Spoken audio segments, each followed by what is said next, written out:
Hi, it's me again with Corel Tips and Tricks. The gentleman I'm doing this for was trying to help. Really wants the white is gone, but he wants a little separation between. So I was thinking, well, we could use the shape tool that's on this one and get the boundary, but the boundary isn't really on the white. The boundary is around the white as an outline. So we could do this. Let's try this. Let's make our yellow box bigger, and let's make a copy of this. And then, well, we need to go a little bit more, and then take this and take away the fill.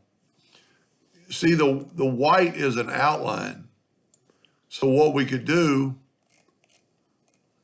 is go up here to Object Group and Ungroup and try to grab that white outline. Don't have it yet. See, there's actually a black blob behind there. I'm going to left click. And this, and I'm going to kind of show you. See how my boundary is actually in the middle of that white? Well, we actually need it on the outside of that white. So what I'm going to do, this is an outline.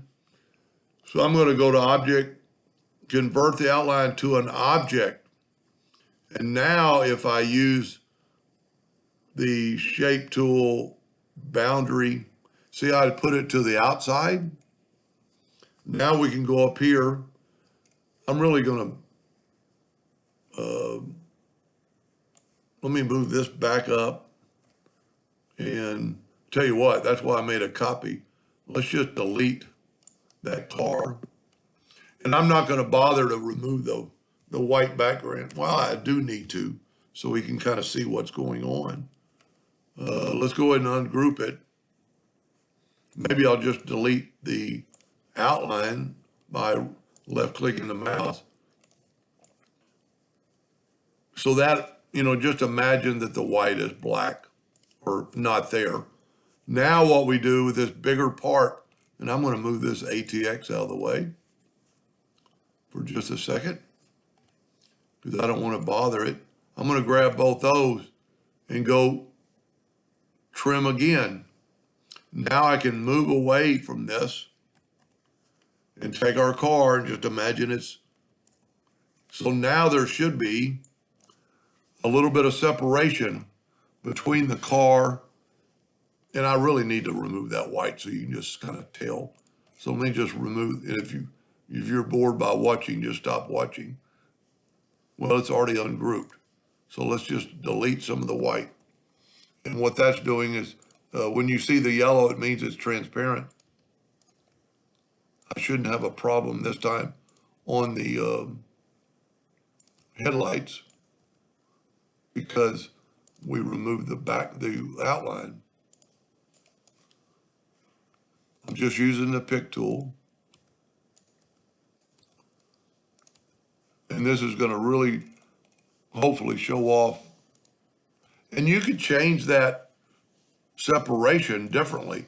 But what he's trying to do is, if you saw in the second video, he's trying to engrave this in two different, I'm going to group that together, two different, I'm going to remove the yellow box now.